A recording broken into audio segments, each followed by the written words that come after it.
بسم الله. النهارده بقى يا جماعه انا اخوكم في فلوج جميل جدا جوه مدينه دمياط الجديده ومن براها الاراضي الزراعيه الجميله.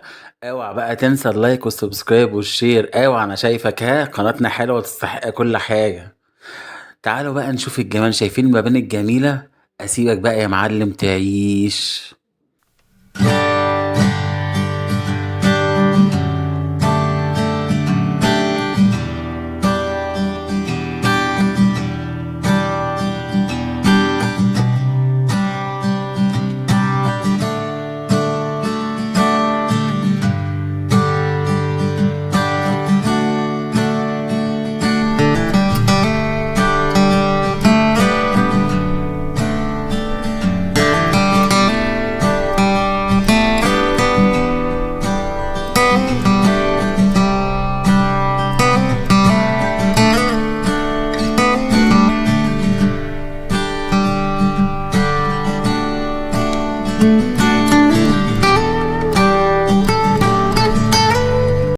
وهنا بقى يا جماعة خرجنا بالمدينة، بسم الله ما شاء الله الله أكبر، ورحنا ناحية الأراضي الزراعية. شايفين بقى جمال النخل وحلاوته وجمال الشجر والطرق الجميلة. الله أكبر الله أكبر على الجمال بتاع بلدنا الحلوة. عاجبني أوي، كان عاجبني أوي النخل اللي هو زي شايفينه، تحس إن هو مترصص جنب بعض كده بمسافات جميلة.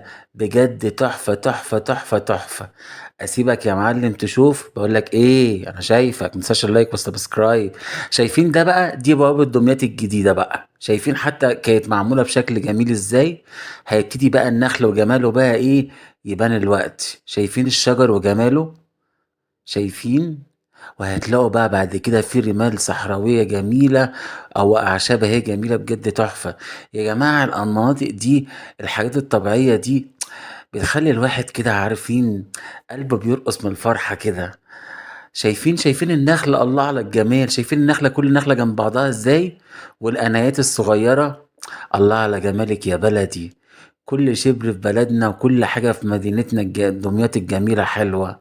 بس انت عشان تكون حلو لازم تحس بالجمال الأول يا حبيبي جواك. شايفين الرصة بتاعت النخل؟ بجد تحفة. اسيبك بقى يا معلم تتفرج. بقولك ايه، فين اللايك والسبسكرايب؟ انا شايفك، اوعى. كل سنة وانتم طيبين.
شايفين يا جماعة الجمال؟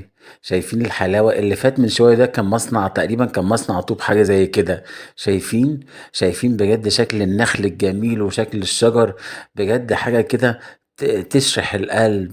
على فكرة بجد الأراضي الزراعية دي يا جماعة من أجمل الأماكن اللي ممكن الواحد يروحها. بجد أنا كنت أتمنى يبقى عندي أرض زراعية كده وأروحها كل يوم كده وأقعد أفرش على الأرض كده، إيه، وأجيب مشلتت بقى، عندنا في مصر بيسموه مشلتت الفلاحي والجبنة والحاجات دي، واقعد بقى يا معلم اعيش حياتي. شايفين الروقان يا جماعة؟ شايفين الجمال؟ الصورة يا جماعة تتحدث عن نفسها يا جماعة. يا جماعة الجمال يتحدث عن نفسه. يعني انا بجد من الحاجات اللي أنا باحبها في السفر مش إن أنت تروح مكان بس، لأ، الطرق نفسها، الجمال بتاع الشجر. ما أعرفش ليه الناس ما بتحسّش الحاجات دي، مع إنها جميلة جدًا. يعني أنا مثلًا وأنا قاعد بابقى راكب المواصلة بالاقي ناس قاعدة حزينة ومكتئبة، ما أعرفش ليه، مع إن كل حاجة جميلة حوالينا. شايفين المصنع الجميل ده؟ شايفين جماله؟ بجد العمار والجمال، بسم الله ما شاء الله، الله أكبر، ما شاء الله. ما تنساش بقى اللايك والسبسكرايب، ها، أنا شايفك، اوعى. باهزر معاكم، كل سنة وأنتم طيبين يا حبايب قلبي، ورمضان كريم عليكم.